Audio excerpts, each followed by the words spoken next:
Welcome to Booking It to Financial Freedom, show number 8. You can achieve all the wealth, but then have you really found fulfillment yet? Which I think is the reason we define our why, is to really find that fulfillment. If you lead with the money, there's a good chance you'll achieve it, but you won't find happiness. If you lead with relationships, if you lead with connection, if you lead with elite emotional, mental, physical, and spiritual well-being, this wealth will be a byproduct that sprinkles on top of a well-purposed life. To live your life that way is absolutely amazing. Everything you're saying is resonates so much into a lot of the stuff that's in the book here. We will all walk this fine line between selflessness and sacrifice, and we will cross one side to the other every now and then. The best leaders that I know get themselves out of sacrifice really quick and back to a selfless place. You recognizing that you wanted to do things differently in your life, whether that's the way you wanted to parent, the way you wanted to run a business. It's really just us as individuals being able to recognize that we want to be the best versions of ourselves and what we can do to get there. Welcome to Booking It to Financial Freedom, where we explore literature from some of the most successful experts in their field to help you build a blueprint for personal growth and financial freedom. Join us as we examine a new book every month and break down key concepts to help you get out of the rat race and on track to start building a life better than you ever imagined. Hey everyone, I'm your host, Amanda Schneider, realtor and investor, and I'm here with my co-host and teammate, Jamie Booth. Hey Jamie. Hey Amanda, how's it going? Good, it's so great to have you back. Absolutely, I am so happy to be back in the seat. I was so bummed missing the last couple episodes, but life. True, that happens. Well, we are actually filming this intro after we did our interview for today, which was amazing. We interviewed Chris Sleight of TRUADVICE. He's a financial advisor. We'll really get into his background here in a minute. But before we do that, do you want to tell our listeners what the next book is going to be for March so that they can start to, pre-order their copies? Absolutely. Next month's book is one I really am excited to cover. It's I Will Teach You to Be Rich by Ramit Sethi, I believe is how you say his last name. Mm-hmm. What I love about this book is it's basically a blueprint to get your financials in order. He's pretty much step by step, so it's something you can actually really take action on. Mm-hmm. But what I really enjoy about it is he is very upfront, very honest. Some people might think a little too honest. Mm-hmm. And very sarcastic. So it's a really fun read and very informative. There's just so much in there. It's a great book. Mm-hmm. I had never read it before until you were the one that picked this book. And it is really fun to listen to. Yeah. For sure. And I mean, we'll talk about it when we get into it, but I got lots of nuggets from this. And, you and I have been kind of concentrating on investing in a path towards financial freedom for a while, and I still got lots of great things out of the book. Yeah, I highly recommend getting the audiobook as well because he narrates it himself. It's all of his sarcasm is right up front. And the other thing I think is it's not really funny, but he emphasizes his Indian heritage. Mm-hmm. He's and how. Matter of fact, I was having this conversation with my wife the other night. We were at an Indian restaurant, and I was talking to her about how differently Indians, as families and community, talk about money. Mm-hmm. Completely different than us. Even within our own households, we don't really talk about money, much less share our financials with other people. Yeah. In the Indian community, it's very prominent. That's what they do. It's not taboo like it is absolutely in the U.S. Mm-hmm. I love that. Cool. Well, let me go ahead and read Chris's bio. Chris is obviously who we're interviewing today, so you guys kind of get a background of who he is. So Chris Sleight is the CEO and founder behind TRUADVICE, a platform he built to help independent advisors achieve and accelerate their dreams without sacrificing life-work harmony. Chris spent 18 years at Global Financial Private Capital as managing director, where he helped recruit, train, and mentor over 500 independent fiduciary advisors. After the company sold to a private equity firm in 2016, he continued on his consulting and mentorship path and noticed a gap in the industry. There wasn't a great place for successful financial advisors to grow and shape their futures independently. It was then that he had an aha moment and decided to embark on his TRUADVICE path. With TRUADVICE, Chris created a place for promising independent advisors to work on their own terms, operating as a boutique practice in their community, keeping their existing clients, and expanding their business. In addition, Chris has taken his lifelong love of giving back to the TRUADVICE team. They actively work to support Homes for Our Troops, Dante's Den, In Stride, Easter Seals, Child Protection Center, Samaritan Counseling, Big Dog Ranch Rescue, Animal Haven, and the Blue Alert Foundation. What I find so amazing as I'm listing all of those ways that he gives back is, as listeners get into this interview, they'll see that completely aligns with his absolutely. why. So. This interview, I think a lot of people are going to everybody should enjoy it. I mean, it's the energy and just, I don't know, Chris is just a special guy. He is. He's great. Yeah. Well, let's go ahead and get into the interview. Absolutely. Hey, Chris, welcome to the show. Thank you so much for joining us. Thanks for having me. It's really great to be here. Yeah. I'd like to start just by kind of jumping in. If you could tell us a little bit about yourself and then maybe kind of end with the why that you've discovered along your path. Sure. A little bit about me. I was born and raised in Dayton, Ohio. I come from very meager backgrounds. You know, I think when a lot of us make it to this leadership level, there's such a need for paying it forward, because most of us come from a place where we really had to forge our way out of a norm or a reputation of what was supposed to be. My dad was a pressman at Standard Register. My mom was a school teacher. And most of my buddies, when you got done with high school, you followed your dad into one of the factories. And, you know, there was a road less traveled for me that I felt that I was on at a young age. And I think that kind of forged me through Dayton, Ohio, and then into this more leadership role. And my leadership role is pretty much driven through the financial services industry, which I find really funny, Amanda, being that, you know, I'm a college dropout that doesn't read particularly well, but then, you know, I look after nearly $1.7 billion of assets. So this dichotomy of who you're sitting with is just really interesting. That's why we wanted you on the show, Chris. Thanks. Yeah. Yeah, go ahead. I don't think I finished my why to you guys. So, you know, I think at first for a lot of us, finding a path where we have an opportunity to connect and share with people is very important. And for me, that came from really, my peers started asking me, what makes you successful if you're not doing all these normal things that us other stockbrokers are doing? You talk about your why, you talk about relationships and connections, and we tend to talk about money and alpha and beta, but then you seem to be having more fun. So in the beginning, it was making sure that my purpose and my why, which was always kind of family and friendship and trust and emotional reciprocity and strong relationships and connections, could be driven, and then money could be sprinkled on top of those foundations. And that's where I think maybe what differentiates me a little bit is money and all that is kind of a byproduct of some strong relationships and connections. Well, and I can certainly see that too. Your two daughters and your wife all work in the company with you. And so to me, that just shows that obviously your relationships are the most important thing to you first. And then, you know, money is a byproduct, which is a great byproduct, but those relationships are really core to you. They're core. And I'll tell you, everybody who's listening to this, if you lead with the money, there's a good chance you'll achieve it, but you won't find happiness. And that's a weird thing to share with people who don't really know me yet.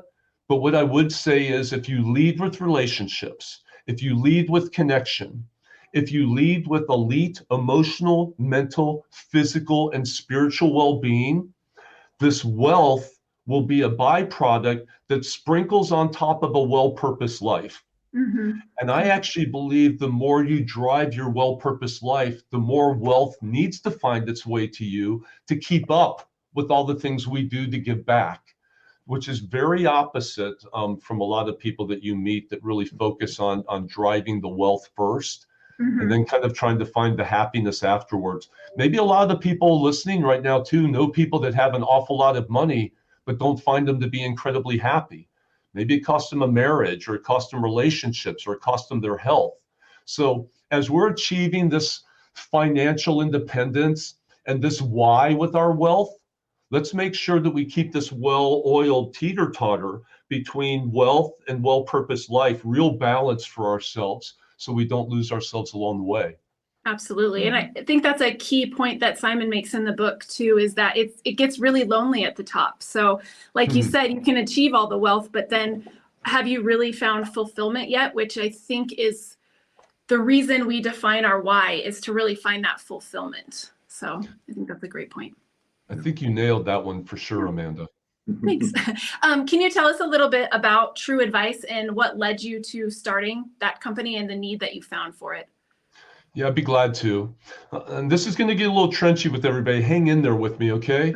In my world, you're either a stockbroker working for a big company, a Merrill Lynch, UBS, Edward Jones, Raymond James, Bank of America, Wells Fargo, and you answer to shareholders, and the shareholders tell you what to sell. Or you choose to be an independent fiduciary advisor, kind of take this road less traveled, where I don't answer to shareholders.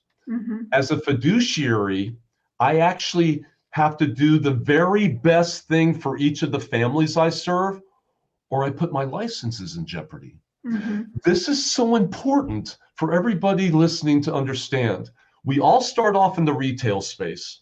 We all start off in the savings space with stockbrokers, but the dream and goal is to graduate to the VIP entrance of investing, to the place where I get to be served by a fiduciary, to a place where maybe I don't live in the retail space. I live in a space where my advisor puts my best interests first. You know, this is a lot of the reason why a lot of investors out there get so discouraged, because they start feeling like maybe I'm not swimming in the right pool anymore. You know, Jamie, my dad said at one time, hey, what am I doing with a lot of money in a mutual fund that my grandson can put $50 in? I don't think I'm in the right investment vehicle anymore.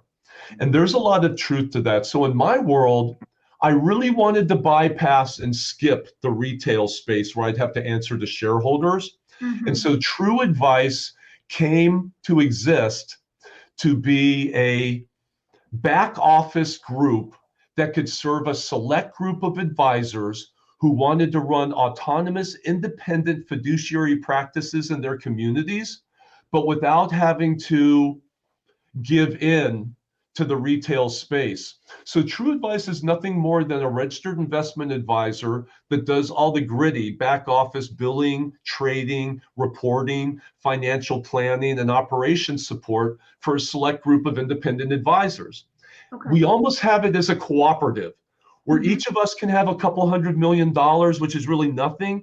But since we're all part of TRUADVICE, we have multiple billions of dollars that represent us, to give us the sort of buying power and independence that we're looking for without having to give in to the Merrills or UBSs or Edward Jones of the world. So it's really a little cooperative RIA that a select group of us get to use to maintain our independence, but still give us a bit of buying power.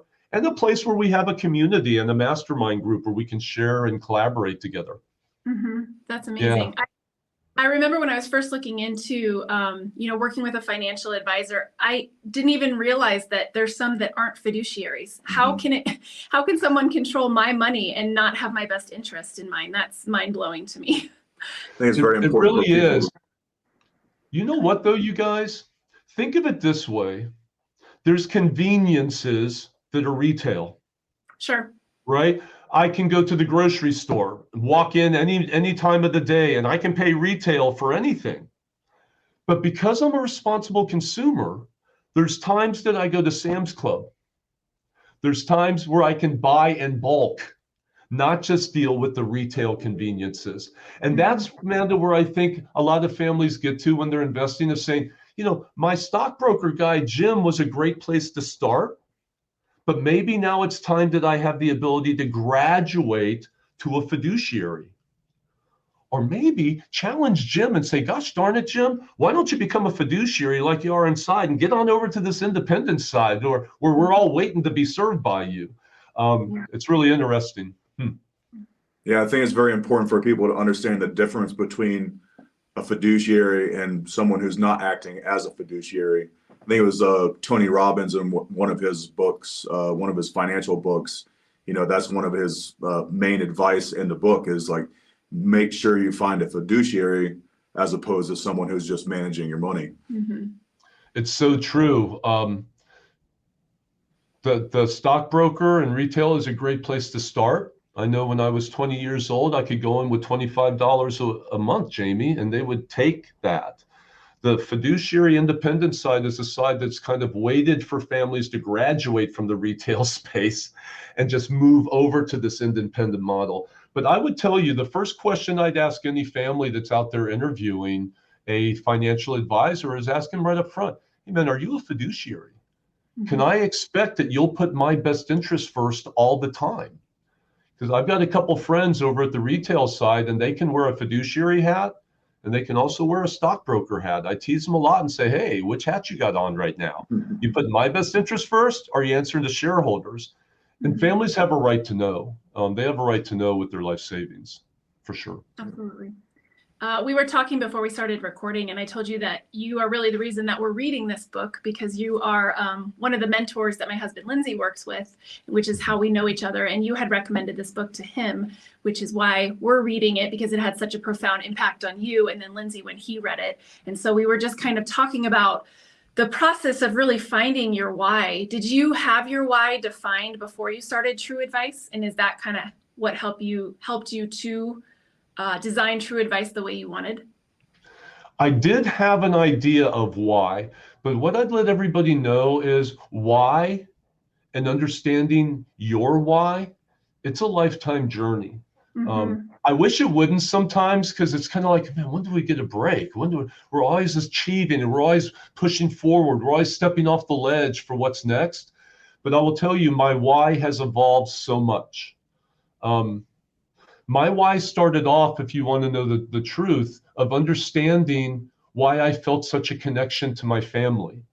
And I started interviewing my mom and dad because there's certain windows of your life that are really key. And I started working with a CEO psychologist about 7 years ago, because as I started taking over companies, I wanted to make sure I wasn't bringing toxicity from past decisions into some really important CEO decisions. And as I'm bouncing this stuff off Paul White, my CEO psychologist, he's saying, let's go back and investigate your childhood and see where this why came from. And you guys, my dad was a pressman, my mom was a school teacher, but we were an entrepreneurial family. We owned a gas station and car wash, and me and my dad in the evenings and on weekends would be going up there and chipping ice in the car wash bays so cars could get in, and refilling up the soap and emptying the change things. And it was our family business, But Sundays was a magical day, because Sundays after church, just me and my pop went up there together. And I helped him, man. And the neatest thing, Jamie, is at the end of getting all the bays ready and everything, I got to hold this huge burlap sack. And we'd go into each of the bays, and Dad would open it and take out this big metal tin and dump the quarters into my bag. And you could just feel the weight of a snowy Saturday where people wanted to wash their car before church, or salt that hit the roads and people wanted to come in. And when I get home on Sunday evenings, we had a big wagon wheel coffee table in the family room. And it was the only day during the week that we were allowed to eat in the family room. And we went in there and I dumped the bag of quarters on the table. And if it was a great week, they'd roll off the side.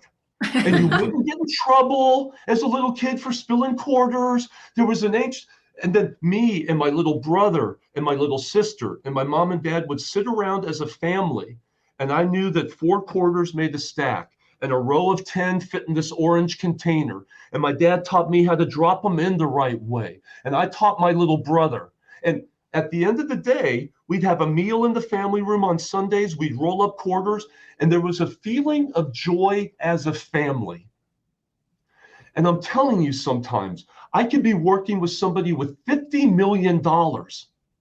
And there's a feeling that comes over me when you're in the trenches doing the planning and you're finding the income and the cash flow for them, and you just see it. It takes me back To all those Sundays, man, that's all I'm chasing now, is that feeling of peace when a family pulls together and gets to grittiness and finds uniformity and quality in their life, and they never look back. It's like eyes forward now. I become their accountability partner. There's a level of trust and emotion. It all started at that wagon wheel coffee table. A pop taking me up, not my brother, but me, and so why? I want why like that all the time. I'm always searching for more of that. There's got to be more of those feelings. I've got to be able to bring that out in people, okay? And the more you lead with your why, the more other people will trust it. This really is, Simon Sinek, this is a grassroots evolution into trust of leadership growth. How willing are each of us willing to go through periods of fear, discomfort, and uncertainty to create a higher level of normal for ourselves? And that's what living this why is. So it first started with me with Simon, but I will tell everybody on this call, you want to really push it? Look up Bo Eason. Bo Eason is the one who challenged me the very most to start living my why. I told a lot of you on the call that I'm a college dropout that doesn't read particularly well. My ADHD just was a real challenge for me. But I'll tell you something else. When you're leading with that why, it becomes such a sick secret that we all feel that we have to keep and protect. So what Bo Eason did for me is we all went out to his event in La Jolla, California. And before you go out on stage, you sit with him for 5 minutes and you share your secret. So he's like, okay, Chris, what's your big secret? Well, okay, I don't read it that good and I'm a college dropout. You keep this between you and I though, right, Bo? No, you're going to go out on stage and share that now. Wow. No, man, I trusted you. And the deal was, you guys, out of the 36 of us, 11 went home. 11 would not take that deep, dark secret that would have started their why. They weren't willing to do that. And so I was so on the fence. I'm telling you, Amanda, I really wanted to leave. This is something that I just was like, how could he do this to me? This was something. And so I did it. Hope I don't start crying now. I went out on stage and I stood in front of all those people that I thought were so much better than me and so much fancier. And I shared with them that I didn't read good and I was a college dropout, and I started to sob. Wow. I mean, sob. And what happened was all those people, they came out of the audience and they came up and embraced me. Wow. And held me. And Bo stopped right there and he said, you got the secret. If you're willing to be vulnerable, people will love you. And when they love you, it accelerates emotional reciprocity and trust. And when trust happens, the sale is accelerated. The relationship is accelerated. The time with my wife, Renee, is accelerated. The time with my daughters are accelerated. My time with you is accelerated. My whole world gets accelerated to my why when I'm willing to take the most vulnerable things and lay them out there for you as part of who I am.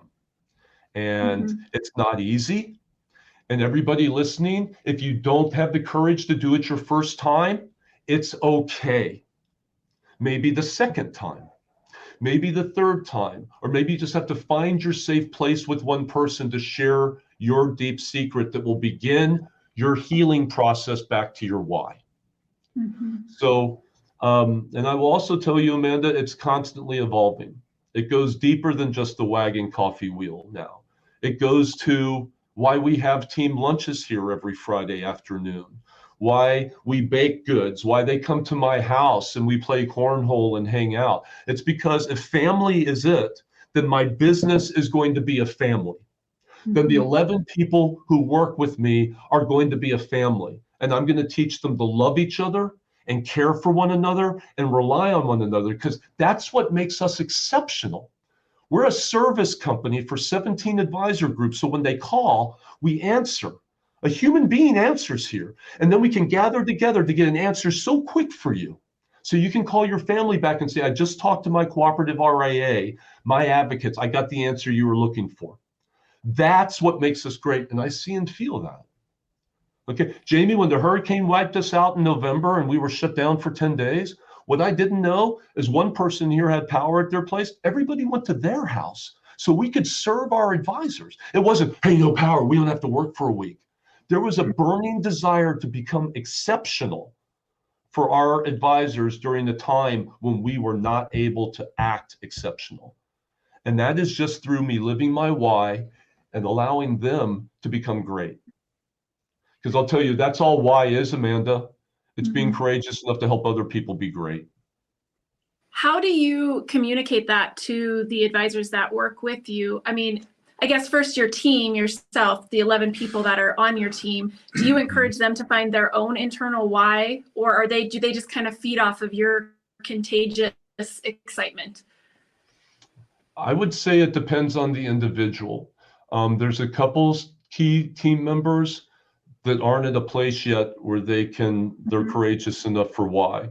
They're still in their late 20s. They got an itch for it. They may be working on it some on their own. I see them being drawn to it, but it's not quite time yet. What I see out of them, though, is a willingness to learn. And that's what I find the most rewarding in this, is this willingness to learn, this willingness to be vulnerable. And that's what I think great leadership does. And it's exactly what I teach to advisors in our mentoring calls. It's exactly what I teach to Lindsay and Justin, is this idea of, the money will flow. It's hard to believe and trust, but the money will flow if you get your own house in order. Okay. And that's what I really work with advisors. Being an independent advisor is very challenging. Merrill Lynch pays $10 million a year to be able to be on the Yankees dugout. Okay, I can't do that. So how do I connect? How do we do? Well, I'll tell you, the way we do it as advisors and what I teach is we connect by being leaders in our community, by being leaders of good charities in our community, by giving back to our communities, by waking up every day and just say, everybody that I touch or come in contact today, I'm going to leave a positive impression on their life. There is real intention that happens to me every morning before I get out of bed. I start my day with intention. Okay. I want to be able to lead a path. I don't want anybody else to take me down a path. Sometimes, Amanda, 2 or 3 times a day, I got to reset myself. The world will take me down the path. I'll get anxious. I feel like I'm hyperventilating a little bit. This isn't an easy world that we walk in, man. Okay. Podcasts and leadership and mentoring and service and husband and son and father and advisor. And it really, you've got to keep yourself in this really good place. You can't always do it. So I can pull back once or twice a day. I can redo my 5-minute intention. I can read my affirmations. I can remember that taking care of myself is a radical act of love. I understand that my energy creates my reality. What I focus on is what I will manifest. Am I focusing on the right thing? Is my energy going to the right place, or am I creating fear? Because if I'm being straight with you guys, my first many millions in the first 20 years were completely fear-driven. Thinking I'd fail the next one, thinking the new month was going to be a failure, thinking somebody would tap me on the shoulder and say, you're that college dropout from Ohio, you don't belong here. It was completely fear-driven. And every mentor that I work with now says the next 20 cannot be like the last 20, or you get cancer, you get sick, you lose your faith, you get resentful towards people. The money becomes more of a pain that lets you trust less, not more. And I don't want that. So the whole reason that I'm even doing this with you guys is because there's a need to change what's next compared to what got me here. And that's what I hope everybody listening, it's okay to be successful and it didn't come on your terms. Change your terms so the next 20 will be on your terms. Wealth will still flow to you. It doesn't have to have imposter syndrome around it. It doesn't have to feel failure or the fear of. It can feel joy and well-purposed life and selflessness and awarenesses and intention. I would actually challenge people to flow faster this way. I completely agree with that. I love how absolutely in tune and aware of all the psychological factors that, you know, you seem to be completely in control of yourself. I wish I could be. I want to be where you're at. I'm telling you. Hey, Jamie, I really appreciate that. I will tell you, I walk probably as much of an insecure line of just about anybody. I'm always reteaching myself this. And the reason I'm in tune, it's because those are just feelings. I don't have to allow them to control me. I don't have to allow them to force me home and go to bed for the day and not look at my phone. I can actually own them. I can feel them, and I can understand when they overwhelm me. I've gotten myself to a place where it's gotten away from selflessness and it's gotten to sacrifice. And this is a really important topic, you guys. We will all walk this fine line between selflessness and sacrifice, and we will cross one side to the other every now and then. The best leaders that I know get themselves out of sacrifice really quick and back to a selfless place. And it is intention. It is a pure intention. And so today is a new day. I'm alive. Everything is in front of me of exactly what I need to be able to be the great leader that I can be. I will not come across anybody today that I'm not supposed to be with.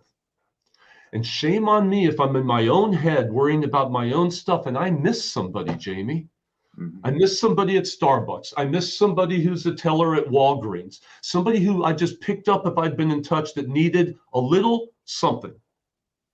That's leadership, man. Mm-hmm. That is real selfless leadership. It ain't TV. It ain't the book. It's, man, can you walk the walk today and touch 15, 17, 22, 28 people in a real way where they walked away saying, I don't know why, I just feel something happened there. Mm-hmm. That's it. That's it. That's the why. That's the why. That's amazing. You know, I like to delve into some of the stoicism, the Stoics, you know, all that, you know, Marcus Aurelius, all stuff. And, you know, one of the lessons that they teach is to live every day as a gift. You know, there's no guarantee for tomorrow. So to be able to live your life that way is absolutely amazing. I know that you've recommended, and everything you're saying is resonates so much into a lot of the stuff that's in the book here. And I know that you've recommended this book to, you know, clients and friends or whatever. Other than the overall and, you know, message of finding your why, was there anything else that you can remember from the book that really resonated with you, that really kind of hit home? I think the one thing that still sticks with me a lot is that a lot of us leaders that are leading with why don't fit in too good. And we're not supposed to. For a lot of times, I tried to fit in with what we call the 80%ers, you know, but us that are doing that last 20%, we tend to not fit into those places too normal. So the one thing that I would really challenge, if you're feeling a little lost, like you get to kind of dive in and out of things, but you can't find that home, really take a look at quality mastermind groups in whatever industry or niche that you're in. One of the biggest things that helped me find a place to call home a little bit was when I decided to invest in myself in a mastermind group. I use a group called CEG Worldwide. There's Genius Network out there that Dan Sullivan oversees and runs. These are places where leaders can find where they fit in, where they can take their why to the next level because they have peer coaches. You know, my peer coach this quarter is amazing. You know, he's got only 7 families and significant assets. And I'm really learning how you really connect to a select group of families at a high level and almost run a private family office for 5 to 7 families where they have all the concierge service and attention. I'm very close to that here. Okay. Our families come in all the time and see Savannah and Bianca and Renee and Nick and Bonnie, and they can come in and do book exchanges in our little library area. And it's just a feeling of a family office, right? Okay. But you don't have to have $500 million to be a part of it. You can be a select group of families to pull together that have that buying power. So it's interesting, Jamie.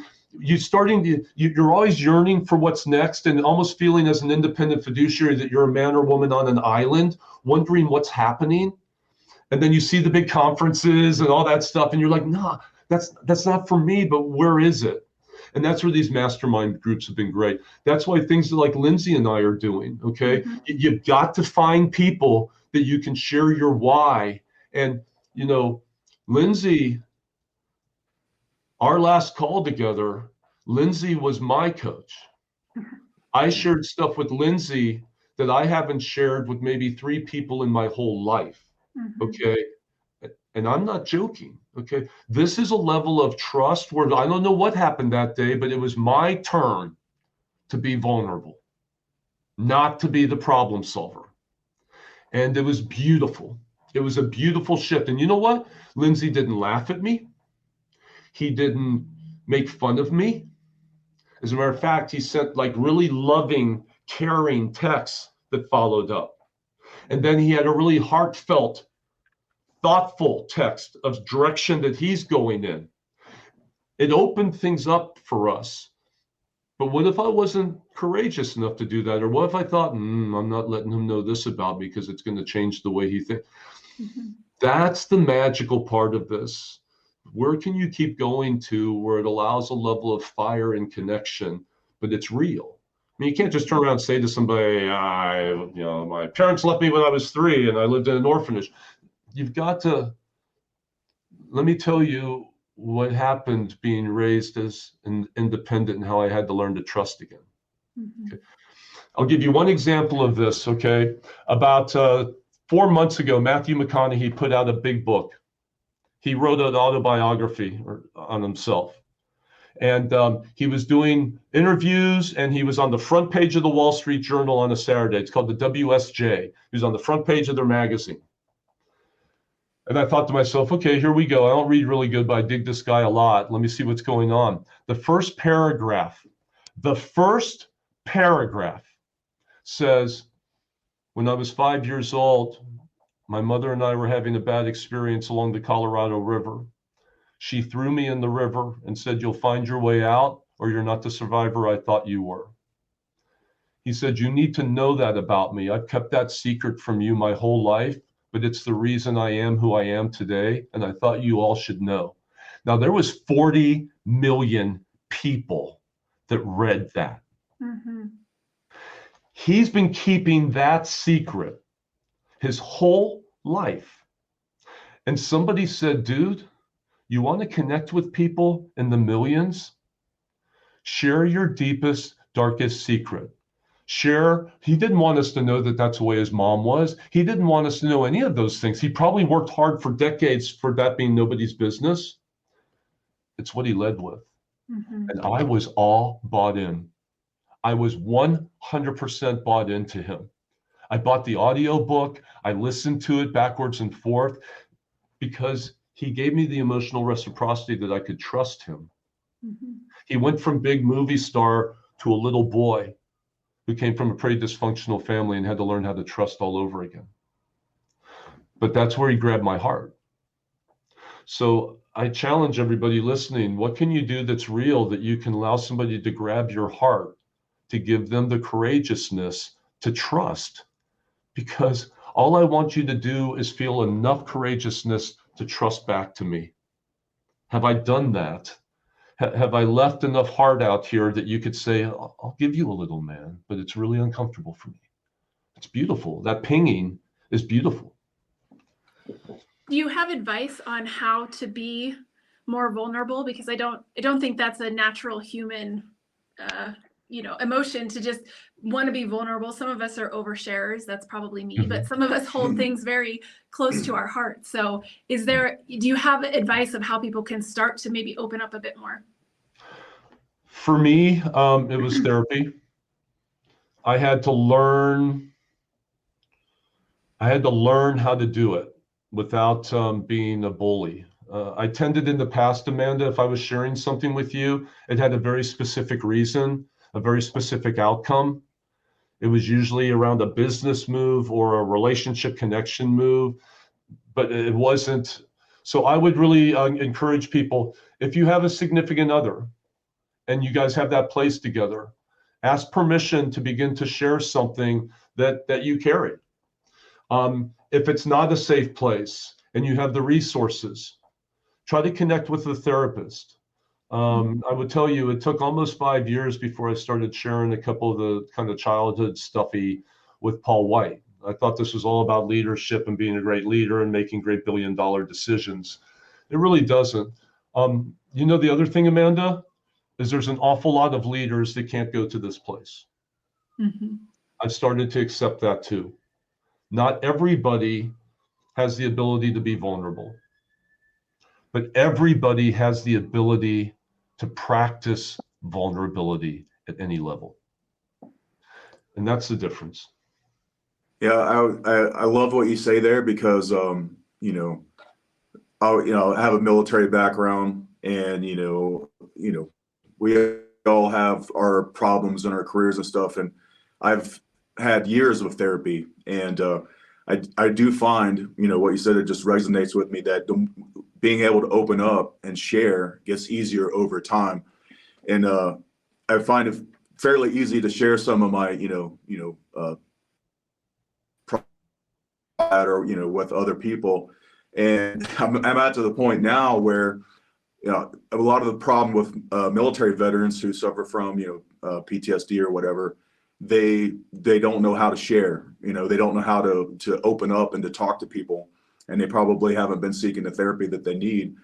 So I've approached other veterans through different things like my hiking and stuff like that, and we'll have these conversations, and they're caught off guard because they're like, whoa, this guy's just like completely opened up to me like within 5 minutes, and he's throwing all this stuff at me, and it catches them off guard because they don't realize that they can open up the same way. So I agree with you 100%.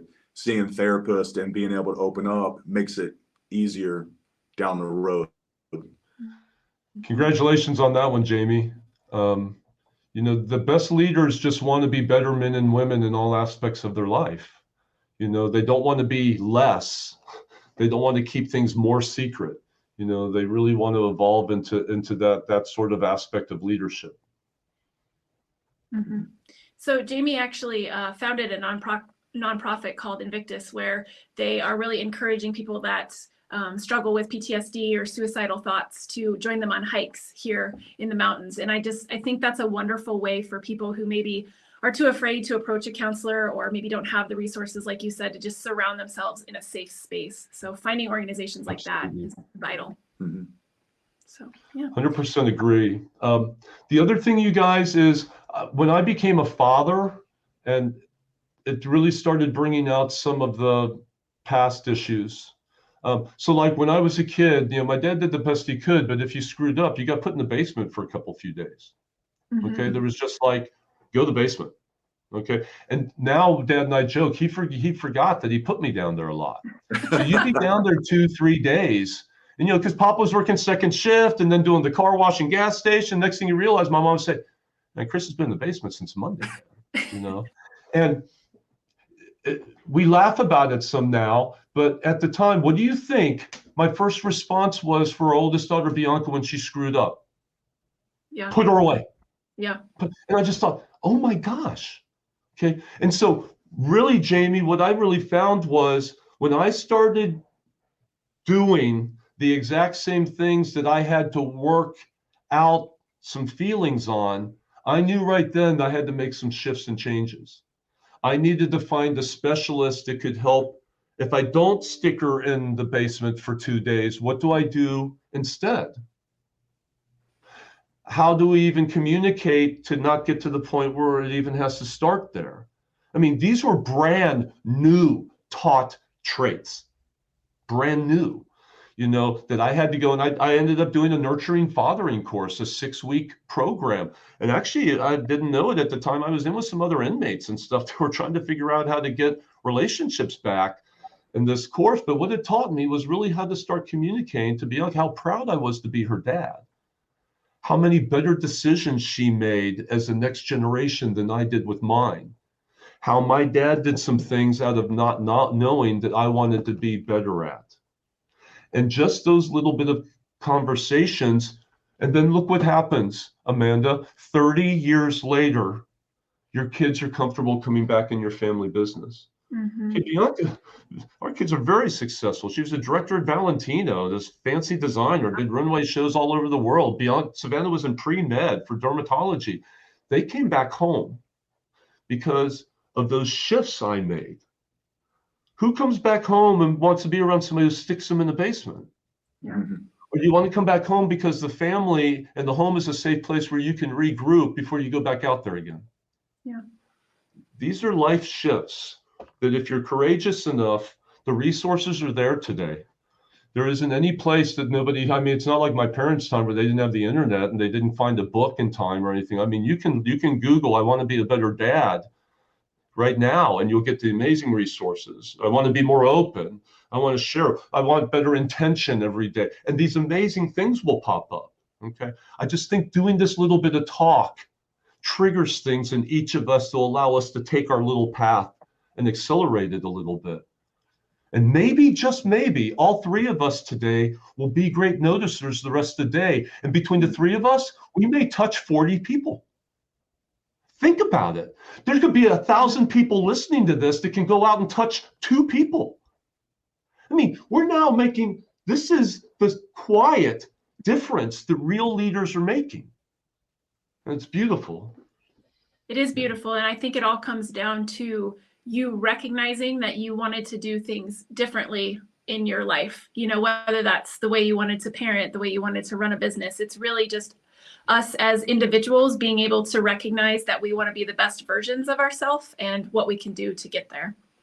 And it doesn't always mean the most financial success. Mm-hmm. I've made a really important business decision in the last 72 hours that will cost me maybe tens of millions of dollars. But it's not costing me here inside. I'm not giving up my why. Yeah. Because I've been there in the big house with all the fancy stuff and sitting in my closet floor crying, wanting the way back. So I'm not willing to give that up ever again. So you could see me drive a Bentley, or you could see my fancy watch to make me feel like I fit in with you or something like that. It was really weird, you guys, but that's not who I am today. So when people come in and try to take that and offer the cheap stuff of cash, it's just like, at what cost? Careful here. Careful here. You've got something really beautiful in place. Careful. Yeah. That's great. That's really powerful. I mean, everybody knows the saying, money doesn't buy happiness, but literally, I don't think it's in maybe this book or the last book we've talked about. If you do not have yourself together at your core, it doesn't matter if you have $10,000 or $10 million, your life is still going to be a wreck. So you have to be, at peace and centered before you gain that wealth, because a lot of times wealth, just amplifies your problems. A why before the what. Most of the time it does, actually. And it's too bad, that we all couldn't get this right the first time, but most of us don't if you're first generation wealth. You buy the stuff because you think it's going to make you happy, because that's what you get to do. It's interesting. I'm starting to get into a mastermind group with people that don't have any financial concern whatsoever. And you want to talk about a hard life? Go find your why when not one bit of it can have anything to do with the wealth it's going to build, because that doesn't matter anymore. You want to talk about really being lost? We get to all trickle wealth on, I'll pay off my mortgage and things go, I want to be able to have this in the bank, or I want to. What if that's all done and you have to pick yourself up every day and you have to find a reason? I'm telling you, it's a different level of leadership when the money's done. And everything you make from here on out is just a burden. Now you got to really find purpose in life. Now you have to start finding charitable intent. They have to start creating, what's a foundation look like that you're going to represent for generations? How do you teach this to your kids and grandkids so it doesn't ruin them? I'm telling you, you get around the Warren Buffetts of the world, and then when it doesn't matter anymore, what gets them up in the morning? That's a different level. Now, spend some time with Tony Robbins when he was writing that book, man. Real wealth, it's different. It's a different driver. It's love being around those people if they're pure, because you just can't fall back on money as, oh, look, I did this and now I have this. I had that before. I'm just trying to keep my sanity. I'm trying to find my purest self, to be able to lead my purest self out here. It's a different level. Yeah. Well, we want to be respectful of your time, but I have one last question that's a little bit off track of the why. But since you are a financial advisor, and we've kind of designed this podcast around encouraging people who are maybe just getting started or don't even understand what it takes to generate some passive income, what advice would you give someone who has, just a regular W-2 job, maybe hasn't done any type of investing, they don't have an IRA, a 401k? What's kind of their first initial step that they should take to start to generate some passive income? The first thing that you have to do, this is the first thing that I tell everybody, whether they're 11 years old or 40, is you have to pay yourself first. Too many times, the mortgage, the car payment, the insurance payment, the school, the whatever, everybody gets paid first. And the most successful people that have the ability to start passive income are the ones that can carve out $50 of their check for them. I would tell you, Amanda, that is the biggest thing, is find a way to pay yourself first. And then, look at in times like these right now, it doesn't even have to go into investing. Hey, you could do that $50 yourself, and next thing you realize you got $1,000, go to your bank and buy a 90-day CD that pays you 4.8%. Start getting used to generating a rate of return off of money that you've saved for yourself. Doesn't have to be go buy Google, doesn't have to be go buy Tesla. It can just be, hey, I got $1,000 that's in my name, and it's sitting at that bank and a 90-day CD. And at the end of that 90 days, I'm going to have $87 more than I did before. Putting myself first. That's what I would start and recommend. Too many people think they need 5,000, 10,000, 100,000, and they never start saving. They never start doing anything. I'd really recommend pay yourself first. Take a piece out for you. Who's more important than you? Show yourself that you carry the value of a full work week, and you carve yourself out a little something for your future. It's what I tell my daughters now. I go into their bank accounts and check all the time to make sure they've got a little bit extra set away. When your car breaks, do you have to put on an 18% credit card, or did you have $700 that you could take out of there and be able to charge that right then? Okay. Those are the difference setters. Those are the things that put Renee and I behind the first 10 or 15 years, until we started putting ourselves first. And then there was pockets of money around that gave us just this brief feeling of financial independence, or at least not going backwards during challenging times. Okay. And I think that's what can break somebody's spirit, or also give them that little stepping stone of financial independence of saying, I'm okay. I don't have a lot, but I've got $400 sitting over here. It's because I put myself first. Yeah. I love it. That's perfect. And something everyone can do. If it's quick, yeah, go ahead. Yeah. So for our listeners, do you have any advice to maybe help? What would you tell them to help find their why? Be vulnerable. That's what I got from Chris. Yeah. Vulnerability is very good. I would also sit down, if somebody wants to find their why really quick, sit down and pen out a gratitude list. I keep one on my desk or in my pocket. Okay. I do an updated gratitude list, personal and professional, once a week. That brings you to your why really quick. Okay. The things that hit a gratitude list, the things that, when you're feeling down, that you got to sit down and write 2 or 3 things, that'll drive you right to your why, right to your why. Also, Jamie, why is not necessarily always a great feeling. Okay. Why can sometimes mean I've got some areas to work.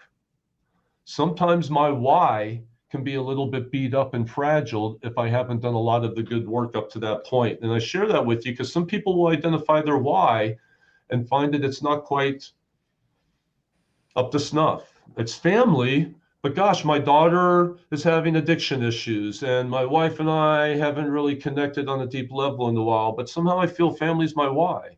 Okay? That's very possible. A lot of the times we have to get in and do some good work in our why. And sometimes our why can be a little beat up and nicked up if we haven't really focused on it and put some energy and direction into it. And so a lot of the times people will find their why and say, well, this is a little bit bruised up and everything like that. Well, nurture it, start loving on it, shine it up, be aware of it now, and just watch what happens to it as you evolve along with it. But it really is an endless journey. And, dude, it's okay to say some days are better than other, but my why is my why, and I always am working with intention. As a matter of fact, Amanda, afterwards, I'm going to send a 5-minute intention that I listen to every morning that kind of helps me find my way. It's on my Aura ring, so I had to figure out how to record it and then be able to send it back. But I'm going to send that over to Lindsay here in a little bit. Great. I do this probably 3 times a day. It helps me reset myself. And, I'll listen to it and then it'll take me down a wood pile and I'll realize, oh my God, I missed the whole rest of the intention. And I'll have to listen to it again, know. But at the end of it, it regroups and reframes me each day. And that is, I think, something that we all can do, and that's always driving to your why. Intention is always driving to a why. Yeah. Great. Well, Chris, we're not going to take any more of your time. This has been an amazing podcast. Thank you so much for joining us. It's been such a joy, you guys. Thanks for letting me share. Thanks for asking me. If you're leading this road less traveled of just giving and selfless and giving, when somebody identifies you like this and asks you to share, it just reaffirms that I don't have to be on Fox News or CNBC or even write a book. I can just live my life, give back and be selfless and lead with my why, and the good people find their way. And now here we go. It's just beautiful and amazing. I'm so grateful for you two. Thank you. No, thank you so much for coming on. Thanks, Chris. Okay, glad to do it. Thanks.